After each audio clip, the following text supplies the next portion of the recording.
बिस्मिल्लाहिर्रहमानिर्रहीम नहमदुहु व नुसल्ली अला रसूलिहिल करीम अम्मा बाद। काबिल एहतराम भाइयों, दोस्तों और बुज़ुर्गों, आसमानों से दो चीज़ों का हुक्म हुआ है जो बुनियादी है, और हर नबी ये दो चीज़ें लाया है। बुनियाद, हुज़ूर सल्लल्लाहु अलैहि वसल्लम भी दुनिया में तशरीफ़ लाए, यही दो चीज़ें कहते रहे पूरी ज़िंदगी। कोई दिन भी आपका नागा नहीं गया जब से नबूवत मिली या नबूवत नहीं मिली। जब से हो संभाला हुज़ूर सल्लल्लाहु अलैहि वसल्लम ने, तो यही दो बातें कहते रहे सबको, और यही दो बातें हमें भी आगे फैलानी चाहिए। नंबर एक, खालिक की इताअत, अल्लाह की मानो, अल्लाह की, रसूल की। और नंबर दो, मखलूक की खिदमत। इन दो बुनियादों पर खड़ा किया पूरी इंसानियत को, पूरी उम्मत को। दुनिया में तशरीफ़ लाए हुजूर अकरम सल्लल्लाहु अलैहि वसल्लम तो बेयारो मददगार, कुछ नहीं। बाप का इंतकाल हो गया। आम तौर से जो है बाप तरबियत करता है अपनी औलाद की, आम तौर से ये होता है। लेकिन यहाँ शुरू से ही बाप का सहारा अल्लाह ने उठा लिया और ऐलान कर दिया कि हक की परवरिश अल्लाह मुखालिफ फ़िज़ाओं में करता है। हक जो पलता है वो फ़िज़ाएँ मुखालिफ होती हैं, कि ये नहीं कि साहब जो है फ़िज़ाएँ हमवार हो फिर काम करे। हमारे वालिद साहब रहमतुल्लाह अलैह फरमाते थे, गधड़ बधड़ में ही काम करना है। तशरीफ़ लाए, बाप नहीं, वालिद का इनका इंतकाल हो गया था। मदीना मुनव्वरा में मदफून है हुज़ूर सल्लल्लाहु अलैहि वसल्लम के वालिद, इनकी क़ब्र मदीना में। आपको जब नबूवत मिली तो कभी कभी तशरीफ़ ले जाते थे आप। जब मदीना मुनव्वरा तशरीफ़ लाए आप, तो आप जाते थे तो लोग पूछते थे, यहाँ पहले यहाँ मेरा अब्बा मदफून है। और वहाँ जब जाते थे मक्का मुकर्रमा तो अबवा में जाते थे, माँ की क़ब्र पर हुज़ूर सल्लल्लाहु अलैहि वसल्लम। तो देख मेरे वालिद यहाँ मदफून है। लंबी तफसीलें मैं बयानों में कह चुका हूँ। अब दुनिया में तशरीफ़ लाए तो जो यहूद नसारा थे ये बहुत चालाक कौम है, उनमें यहूदी ज़्यादा, सिर्फ चालाक नहीं समझदार भी है। इसीलिए उनके अंदर इत्तिहाद है, उनमें आप टुकड़े ज़्यादा नहीं देखोगे। जैसे हम में टुकड़े हैं ना, हम में कितने फ़िरक़े हैं हमारे मुसलमानों के अंदर, उनके एक टुकड़े नहीं देखोगे आप। सिर्फ फ़र्क इतना होगा कि कुछ यहूदी कहते थे कि भाई मूसा अलैहिस्सलाम के बारे में हमारा मज़हब ये है, कुछ ये कहते थे ईसा अलैहिस्सलाम के बारे में हमारा मज़हब ये है। छोटा मोटा इख्तिलाफ, हमारी तरह धड़म धड़ा नहीं। हमारे यहाँ तो एक मशरिक़ में है तो एक मगरिब में, बुलाओ तो आएंगे भी नहीं, समझाओ तो समझेंगे भी नहीं। वहाँ ये चीज़ नहीं है। तो ये बहुत समझदार कौम थी। तो इनके यहाँ सितारों का इल्म चलता था, इल्म नुजूम। तो उनके बड़ों ने कहा था कि देखो एक नबी आएगा जो सारी दुनिया पर गालिब आ जाएगा। जाहिर में उसके पास कुछ नहीं होगा। आजकल आदमी समझता है कि मैं गालिब होने के लिए मेरे पास हथियार हो, गालिब होने के लिए पैसा हो, गालिब होने के लिए ताकत हो। ये सारे गलत ख्यालात हैं। मखलूक जो है ये अल्लाह की मोहताज है, अल्लाह चाहेगा तो गालिब होगा। दवा तो अल्लाह ने बनाई, दवा तो हो गई, आदमी ने पी भी ली। रिवायतों में आता है कि जब आदमी दवा पीता है तो फरिश्ता को अल्लाह हुक्म देता है कि ये दवा उसको ठीक जगह पर पहुंचा, तो उसका दर्द ख़त्म हो जाता है। और बाद मरतबा फरिश्ते को अल्लाह हुक्म देता है कि दवा ठीक जगह पर मत पहुंचा, तो उसकी तबीयत ख़राब की ख़राबी रहती है। दवा भी पीता है, तबीयत ख़राब की ख़राबी रहती है। ये गैबी चीज़ें हैं जो रिवायत में हुजूर सल्लल्लाहु अलैहि वसल्लम ने बताई कि दवा तो है, लेकिन दवा में शिफा नहीं है। शिफा अल्लाह ने अपने पास रखी है। अल्लाह ने दिल तो पैदा किया हर इंसान का, लेकिन सुकून अपने पास रखा, अपने कंट्रोल में। आप सुकून खरीद नहीं सकते। मार्केट में जाकर 100 रुपये का सुकून ले लो, इत्मीनान ले लो, ये नहीं होगा। शिफा खरीद नहीं सकते। इसको कुरान में कहा वल्लाहु गालिबुन अला अम्रिही वलाकिन्न अक्सरन्नास ला यअलमून। अल्लाह अपने हर मामले पर गालिब है, लोग समझते नहीं है। अल्लाह ताला कहते हैं मुसलमान नहीं समझते, ये नहीं कहा वलाकिन्न अक्सरन्नास ला यअलमून। सारी मखलूक समझती नहीं है, जानते नहीं है ये लोग। तो इन यहूदियों को ये इल्म था कि फ़ला तारीख़ में, फ़ला रात में, फ़ला वक्त में नबी आखिरुज़्ज़मान आने वाला है। तो उन्होंने साल पहले, 2 साल पहले मक्का में क़याम कर लिया। माल तो था ही उनके पास, और मक्का मुकर्रमा को इतना महंगा भी नहीं था। काफ़िले सारी दुनिया से आते थे। उस दौर में ऐसा होता था, मक्का मुकर्रमा लोग पहुँचे, उन्हें अच्छा लगा, भाई चलो यही पड़ाव डाल दो, जमजम का पानी पिएंगे, शिकार करेंगे, ज़िंदगी गुजारेंगे, और मरना होगा तो यही मरेंगे। ये तरतीब थी। तो यहूदियों को जो बड़े बड़े उलमा थे, उन्होंने मक्का मुकर्रमा में क़याम कर लिया हुज़ूर सल्लल्लाहु अलैहि वसल्लम के पैदा होने से पहले। कोई 2 साल पहले आया, कोई 3 साल पहले आया, कोई जो है 4 साल पहले आया, पड़ाव डाल दिया उन्होंने।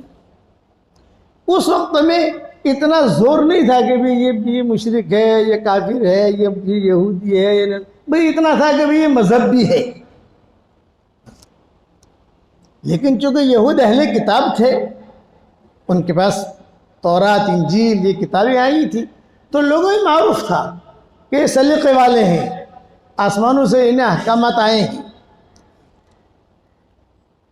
हुजूर अकरम सल्लल्लाहु अलैहि वसल्लम जिस रात में पैदा होने वाले थे, तो किताबों में लिखा है कि चारों तरफ से यहूदी जो है वो भागे भागे, गदड़ गदड़ गदड़ गदड़, एक यहाँ से आया, एक यहाँ से आया, एक यहाँ से आया,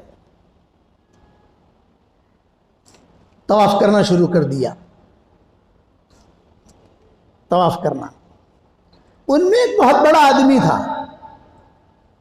जिसने कोई मकान, ये लोग आते थे तो मकान खरीद लेते थे, जमीन फ्री में मिल जाती थी। जमीन का तो मालिक तो होता नहीं था, जमीन फ्री में मिल गई तो जमीन पर अपना मकान, छोटा सा झोपड़ा वगैरह बना लिया। ये हतीम जो है ना, हतीम, आजकल हतीम है, इसके इस तरफ आप चले जाओ तो जो है वहाँ इन लोगों ने अपने छोटे छोटे अड्डे बहुत बना लिए थे, लेकिन खुफिया अड्डे। सोचते थे कि भाई आज एक नबी आने वाला है, आज नबी आने वाला है, नबी आने वाला है। अब हुज़ूर सल्लल्लाहु अलैहि वसल्लम पैदा हुए तो वो जो बड़ा आलिम था वो हरम में सोया हुआ था। तो एकदम से जो है बैतुल्लाह की दीवार एक गिरी और खड़ी हो गई। जब उसने देखा कि अरे ये बैतुल्लाह की दीवारें, ये गिरी और भी सीधी हो गई, आ गया वो। बस ये उसकी निशानी थी।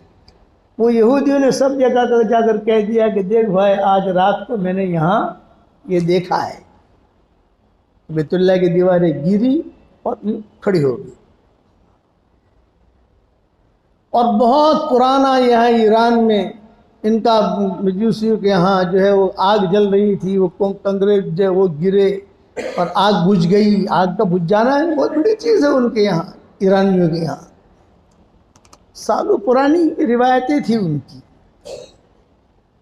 हमारा हिंदुस्तान और ये ईरान, ये जो है पुरानी रिवायतें हैं।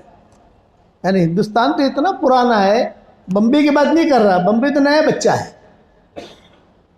हिंदुस्तान की बात कर रहा हूँ कि इतना पुराना है कि हुज़ूर सल्लल्लाहु अलैहि वसल्लम की ज़ुबान पर हिंदुस्तान का जुमला आया। यानी हुजूर ने खुद ने कहा भी ये लोग ऐसे हैं जैसे कि हिंदुस्तान के लोग होते हैं, अच्छे अखलाक वाले, अच्छे। ये हुजूर ने कहा कि ये ऐसे हैं जैसे हिंदुस्तान के लोग होते हैं, ये जुमला कहा हुजूर सल्लल्लाहु अलैहि वसल्लम ने। तो उस यहूदी ने जाकर सब जगह कह दिया कि भाई आज दीवार गिरी है, मानो ना मानो, ये कुरैश में देखो, कुरैश बड़ा कबीला शुमार होता था। कुरैश में जब पूछो किसी का कोई बच्चा पैदा हुआ है तो उन्होंने तहकीक की, दोस्तियाँ करने में तो बहुत माहिर होते हैं ना ये। तहकीक के बोले हाँ अब्दुल मुत्तलिब के यहाँ पोता हुआ है। अब्दुल मुत्तलिब जिंदा थे। हुजूर सल्लल्लाहु अलैहि वसल्लम की उम्र जब 8 साल की हुई तब अब्दुल मुत्तलिब का इंतकाल हुआ है। और अबू तालिब तो बहुत आखिर तक रहे, 42 साल तक हुजूर सल्लल्लाहु अलैहि वसल्लम की खिदमत करते रहे अबू तालिब। बस अब इन्होंने ताक़ीद करनी शुरू कर दी, अब्दुल मुत्तलिब को मिले, इसको मिले, उसको मिले, सबको। भाई आपके घर पोता आया है, आपके घर पोता है? हाँ पोता आया है हमारे घर, माशाअल्लाह। जैसे मुबारकबादी भी देते हैं ना उस दौर के एतबार से। हजरत आमना ये कहती थी कि जब मेरा बच्चा पैदा हो रहा था तो मैं देख रही थी कि आसमान के सारे तारे झुक रहे थे और मेरे घर में खुशबू, बहुत खुशबू, ये हजरत आमना कहती थी। अब हुजूर सल्लल्लाहु अलैहि वसल्लम पैदा हो गए। जो औरतें साथ थी, जो दाएँ होती हैं बच्चे को पैदा करने वाली, उनके नाम भी किताबों में आते हैं। इस वक्त मैं भूल रहा हूँ उनके नाम। उन्होंने भी जो है लोगों में ऐलान किया भी पे बच्चे, ये आमना क्या लड़का हुआ है लेकिन तो कोई अजीब है। आते ही सजदा किया है, जब बच्चा जैसे गिरता है आते ही यूं सर जो है जमीन पर डाला है। कुछ अजीब ही लड़का है, आपस में जैसे चर्चे हो रही। अब फिक्र ये होता था कि भी ये बच्चा तो पैदा हो गया लेकिन ये बिस्मिल खर्च करना, उसको पालना, बड़ा करना, बाप तो है नहीं। और माँ के पास भी इतनी को दौलत नहीं, यानी माँ भी कोई इतनी मालदार नहीं। 2 लड़कियां थी, एक हज़रत आमना और एक हज़रत हाला। तो अब्दुल मुत्तलिब जो है अब्दुल्ला को लेकर वहाँ शादी के लिए गए थे। दोनों लड़कियां दिखाई, अब्दुल मुत्तलिब खुद गए थे हुजूर सल्लल्लाहु अलैहि वसल्लम के वालिद को लेकर। बेटा ये 2 लड़कियां हैं, इसका नाम आमना है, इसका नाम हाला है, तो दोनों में से तो एक पसंद कर ले और शादी कर ले तू। तो अब अब्दुल्ला ने कहा कि भाई ये आमना ठीक है। अब हाला बैठी हुई थी तो खुद अब्दुल मुत्तलिब ने अब्दुल्ला का निकाह पढ़ाया। हाला बैठी हुई थी, घर वालों से कहा भाई ये हाला से मेरा निकाह करा दो। बाप बेटे दोनों ने साथ निकाह किया। तो अब्दुल्ला के घर में तो सब आमना आ गई और अब्दुल मुत्तलिब ये हाला को लेके गए। दोनों का हमल एक साथ ठहरा। यहाँ हुजूर सल्लल्लाहु अलैहि वसल्लम पैदा हुए और वहाँ हज़रत हमज़ा पैदा हुए। हज़रत हमज़ा जो पैदा हुए थे वो हाला के पेट से थे। तो चुनांचे चचा भतीजे का भी इनका रिश्ता होता था हुजूर सल्लल्लाहु अलैहि वसल्लम का, हज़रत हमज़ा का, और साथ में दूध भी पिया, इसलिए कि दोनों रज़ी हैं, दोनों छोटे हैं और दोस्ती भी थी। बड़े जफाकश, बड़े कवी थे। हज़रत हमज़ा कहते थे पूरा मक्का मुझसे डरता था और मैं उमर से डरता था, हज़रत हमज़ा कहते थे। चलो अब हज़रत हमज़ा की विलादत उनके लिए तो कोई ज़्यादा मसला नहीं है, दादा थोड़ा मजबूत है, लेकिन ये मोहम्मद जो है सल्लल्लाहु अलैहि वसल्लम, इनका जो है अब इनकी परवरिश के क्या निज़ाम बनाना। तो किताबों में लिखा है कि हुजूर सल्लल्लाहु अलैहि वसल्लम जब थोड़े से बड़े हुए, जब थोड़े से बड़े हुए तो हज़रत आमना जो है अपने घर के दरवाजे के बाहर लेकर हुजूर सल्लल्लाहु अलैहि वसल्लम को लिटा देती थी। छोटा सा आपने देखा होगा देहातों के अंदर कि माएँ जो है बच्चों को धूप में बाहर झूले में डाल देती है या नीचे लिटा देती है, तो सुलाकर कपड़े वगैरह बदल कर, ये मामूल था। यही मामला था हजरत हमजा का, हम उम्र थे दोनों के दोनों। उस वक्त में मक्का मुकर्रमा बैकवर्ड शुमार होता था, गुरबा। भाई यहाँ अल्लाह का घर है लेकिन यहाँ के लोगों के पास पैसा वैसा नहीं है। अल्लाह का घर है लेकिन यहाँ के लोग जो है उनसे मामला करो तो ठीक ठाक करके करो, बात कर बराबर ठोक ठोक के करो। तो ताइफ वाले जो है ये अंगूर वाले थे, कश्मीर, जैसे हमारे यहाँ कश्मीर है ना, वहाँ आबशार, वहाँ पानी, वहाँ ज़मीनें, वहाँ अंगूरों का उगना, वहाँ खजूरों का उगना। ये तो वादी खैर सर है, यहाँ तो कोई चीज़ उगती ही नहीं थी। बस लोग आते थे, बैतुल्ला का तवाफ़ करते थे, रहते थे, सारा का गाना गाते थे, सारा का गाना सुनते थे, चले जाते थे। ये अनाक के साथ जिना करते थे, चले जाते थे। 2 लड़कियाँ थी मक्का में, एक अनाक और एक सारा। तो अनाक का अड्डा था, जिनाकारी का अड्डा था वहाँ, अनाक नाम था उसके, किस्से भी हदीसों में बहुत आते हैं। और एक सारा थी जो गाना बहुत गाती थी। तो ये लोग पहले से सब सेट करके आते थे वहाँ और कहते इबादत भी करेंगे और जो गुनाह भी करेंगे। तो गुनाह करके तवाफ़ करते थे और ये कहते थे कि हमारे गुनाह माफ़ हो गए। ये निज़ाम था। तो ताइफ, वहाँ से कबीले के कबीले आते थे मक्का मुकर्रमा में। मक्का मुकर्रमा में इसलिए आते थे कि यहाँ लोग, बच्चे इन्हें मिल जाते थे। दूसरी जगह जावे, दूसरे इलाकों में जावे तो वहाँ बच्चे नहीं मिले। लेकिन कुर्ब जवार से भी लोग आते थे, बस जाते थे। यहूदी आकर बसते थे, इनके भी बच्चे होते थे। नसारा भी बसते थे, इनके भी बच्चे होते थे सब। तो ये काफिला आया। जब काफिला आया मक्का मुकर्रमा, तो मक्का में ऐलान हो गया, अभी जिसके बच्चे पैदा हुए हैं वो ज़रा तैयारी कर लें, भाव ताव करें, ये ले जाएंगे इनको वहाँ पर जो है, जब तक दूध छूटेगा नहीं तब तक वहाँ रखेंगे। वहाँ की आबो हवा अच्छी है, वहाँ इनकी तरबियत करेंगे, वहाँ खिलाएंगे पिलाएंगे। तो उनकी तरतीब ये होती थी, साल 1.5 साल के लिए एग्रीमेंट करते थे और बच्चे को ले जाते थे। जब बच्चा रोटी खाना शुरू कर देता था, मामूली रोटी हाथ में ले वे थोड़ा सा खावे ऐसा, तो बच्चे को लेके आते थे और लेकर आकर जो है बच्चे के हाथ में रोटी होती थी और दे देते थे, देखो भाई यहाँ तक आपका बच्चा पहुँचा है, अब रोटी खा रहा है, दूध अब छोड़ रहा है। वो पेमेंट कर देते थे जो होते थे वो। या मक्का पहुँचे, अब मक्का में अमीरों के बच्चे भी पैदा हुए थे,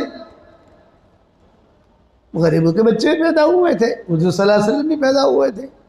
आप धड़ाधड़ सौदे होने शुरू हो गए। भी फला कबीले का बच्चा फला ने लिया, फला कबीले का बच्चा फला ने लिया, फला कबीले। हज़रत हलीमा भी आई थी। अब हज़रत हलीमा को वो भी जाती थी लोगों के पास, क्योंकि बच्चा हो तो हर आदमी कहता था नहीं नहीं नहीं, भाई क्यों मना करते हो? तो तुम्हारा खुद का बच्चा है तो तुम तुम्हारे बच्चे का ख्याल करोगी या हमारे बच्चे का ख्याल करोगी? यानी भी औरत ऐसी होनी चाहिए कि उसका बच्चा न हो तो हमारे बच्चे को देखेगी, वो 2 बच्चों को कहाँ पालेगी। और यहाँ हुजूर सल्लल्लाहु अलैहि वसल्लम के पास भी आते थे ये लोग। हज़रत आमना जो है बाहर लिटाती थी ना हुजूर सल्लल्लाहु अलैहि वसल्लम को, तो अबू अब्दुल मुत्तलिब ये दूर खड़े खड़े मंजर देखते थे। दादा थे, इनको फिक्र था भी मेरे बच्चे का क्या होगा। तो दूर खड़े खड़े, वो सौदे में साथ नहीं रहते थे अब्दुल मुत्तलिब। वो देखते थे कि बात अगर बने, कुछ बात आगे बढ़े यस की, तो मैं जाकर बात करूं। वो लोग आते थे और लोग आकर सबसे पहले सवाल करते थे, बच्चा किसका है? तो आमना कहती मेरा। इसका बाप क्या करता है? यहां आकर मसला अटकता था।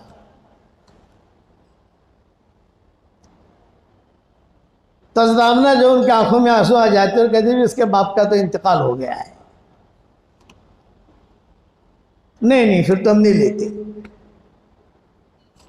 ये कहकर आगे बढ़ जाते। और अब्दुल मुत्तलिब जो है वहाँ खड़े खड़े दरख्तों के पीछे वो देखते रहते कि अरे मेरे बेटे को तो किसी ने अभी तक लिया नहीं। हाँ, हजरत हलीमा भी आई, उनके शौहर भी आए। भाई ये बच्चा किसका है? इनका मेरा है। कभी इसका अब्बा कहाँ है? अच्छा, शौहर भी साथ थे, शौहर भी साथ होता था, वो जो काफले आते थे शौहर भी साथ आता था ताकि मियाँ भी मिलकर इस बच्चे की जिम्मेदारी लें। अगर इसके बाप का तो इंतकाल हो गया है, नहीं नहीं हम नहीं लेते। आगे खुदा की शान, हुजूर सल्लल्लाहु अलैहि वसल्लम को किसी ने उठाया नहीं और हजरत हलीमा को किसी ने बच्चा दिया नहीं। हजरत हलीमा को इसलिए नहीं दिया कि उनके पेट से एक बच्चा था। भी क्यों दे? तो तेरा बच्चा देगी कि हमारा बच्चा देगी? और हुजूर सल्लल्लाहु अलैहि वसल्लम को किसी ने उठाया नहीं, वजह ये कि भाई यतीम है, माँ क्या पैसा देगी? माँ के साथ क्या मामला करे? ये सारी रिपोर्ट अब्दुल मुत्तलिब को पहुंचती थी। वो बड़े आदमी थे अब्दुल मुत्तलिब, लेकिन समझदार थे। वो कहते थे कि जरा उनको थोड़ा अपना ये भी था कि मेरी इज्जत न गिरे, कि मामला करूं तो ढंग का हो। आखिर में हज़रत हलीमा आई, उनको तो बच्चा मिला नहीं और हुजूर सल्लल्लाहु अलैहि वसल्लम को किसी ने उठाया नहीं। और वो काफिले वाले जिनको बच्चे मिल गए वो इसरार कर रहे थे, भाई हलीमा या तो चल रहा हो तो हमारे साथ चलो, या तुम यहाँ रहो, ये हमारा काम हमारा तो धंधा हो गया भाई, हम तो जा रहे। और उस जमाने में अकेली औरत शौहर सफर नहीं कर सकते थे, डाकुओं का डर, जिन्नातों का डर, जंगलात, तो काफिले बन के चलती थी ताकि खुदा न खास्ता कोई हाल आवे तो पूरा काफिला एक दूसरे की मदद करे। तो काफिले वाले इसरार करते रहे, भाई हमारा काम हो गया, 2 दिन हो गए, तुम्हारा अब तक ठिकाना हुआ नहीं है, चलो कि बच्चा मिले तो लो, नहीं मिले तो चलो, बगैर बच्चे के चलो। तो हज़रत हलीमा ने कहा कि मुझे 1 दिन का टाइम दे दे, भाई बहुत टाइम हो गया, हमें हमारे घर जाना है, काम हर आदमी का होता है, घर जाना है, काम है, 1 दिन का टाइम दे, 1 दिन का। लेकिन वो लोग माने नहीं कि हम तो जाते हैं, तेरा 1 दिन कभी आएगा नहीं और हमारा काम है। तो सारा काफिला चल दिया, हज़रत हलीमा अकेली रहेगी इस इंतज़ार में कि कहीं से कोई बच्चा मिल जाए या कोई बच्चा पैदा हो जाए तो उसको ले जाऊं। तो अपने शौहर से मशवरा किया, भाई इतने दूर से हम आए हैं और कोई बच्चा हमें मिला नहीं, काफिला भी छोड़ के हमें चला गया, अब हम अकेले यहाँ रह गए, तो क्या करें? वो यतीम बच्चा ले ले? लेकिन खाली हाथ जाना बदफाली है, ये तो अच्छा नहीं, कुछ न कुछ तो धंधा कर ले, हम बच्चा ले ले हमारे साथ, चलो। आए हज़रत आमना के पास, बाहर बैठी हुई थी, हुज़ूर सल्लल्लाहु अलैहि वसल्लम के तशरीफ़ फरमा थे। अब भावता होना शुरू हुआ, भी कितना पैसा दूंगी, क्या होगा, पैसा मांगते हैं ना। तो हज़रत आमना ने कहा, देखो भाई ये मेरा मकान है, झोपड़ा है मेरे पास कुछ नहीं है, ये एक बच्चा है, वो उसका दादा खड़ा है अब्दुल मुत्तलिब, ये जो कहा दादा खड़ा है, वो अब्दुल मुत्तलिब भी आ गए। चलो किसी ने हाथ तो रखा, क्या भाव दोगे? अब्दुल मुत्तलिब ने कहा कि देखो हादा यतीम, ये यतीम है, ये मकान है, अलबत्ता ये कि मेरे पास कुछ है, मैं कुछ कर दूंगा, लेकिन ये कि भाई मालदारों के जो लोग करते हैं वो मैं नहीं कर सकता हूँ। तो दोनों मियाँ बीवी ने मशवरा किया, हज़रत हलीमा और उनके शौहर ने, कल ले लो। अब जब ले लो बात हो गई तो हज़रत आमना बहुत खुश हो गई, अब्दुल मुत्तलिब भी खुश हो गए। लेकिन उस वक्त में एक इम्तिहान होता था, टेस्ट, पहला टेस्ट होता है ना, जैसे भी कोई किसी को वीज़ा मिलना हो या किसी को ड्राइवरी को तो टेस्ट करते हैं ना। तो जब बच्चा लेते थे तो एक टेस्ट करते थे, वो टेस्ट ये कि जो औरत को बच्चा दे रहे हैं ये बच्चा उसका दूध पिए और माँ देखे। पता नहीं मेरी बात समझ में आ रही नहीं आ रही कि ऊपर से जा रही है, यानी एक टेस्ट होता था और इस टेस्ट में गवाह होते थे क्या हाँ पिया। तो हज़रत हलीमा जो है वो हुजूर सल्लल्लाहु अलैहि वसल्लम को लिया और हुजूर को लेकर जो है अपनी छाती से लगाया, तो हुजूर ने मुंह मोड़ लिया, नहीं पिया। अरे ये बच्चा तो दूध नहीं पी रहा है। तो अब्दुल मुत्तलिब ने कहा भाई दूसरी छाती दो। अब्दुल मुत्तलिब ने कहा दूसरी छाती दो। उस जमाने पर्दा पर्दा तो होता नहीं था। दूसरी छाती दी। जब दूसरी छाती दी तो हुजूर सल्लल्लाहु अलैहि वसल्लम ने गड़ गड़ गड़ वो पीना शुरू कर दिया। दुनिया में आते ही इंसाफ कायम कर दिया। एक छाती मेरे लिए है, एक छाती मेरे रजाई भाई के लिए है। उनका ही बच्चा था ना। अब ये बातें हो गई कि चलो ये बच्चा जो है दूध पी रहा है। अब कुछ बातें आपस में इन्होंने की। अब्दुल मुत्तलिब ने कहा देखो मैं अब्दुल मुत्तलिब हूँ, पूरे मक्का का मालिक हूँ, अमीर हूँ। फला वक्त है मेरे बच्चे को लाना, मैं ये करूँगा ये करूँगा, ये दूंगा ये दूंगा।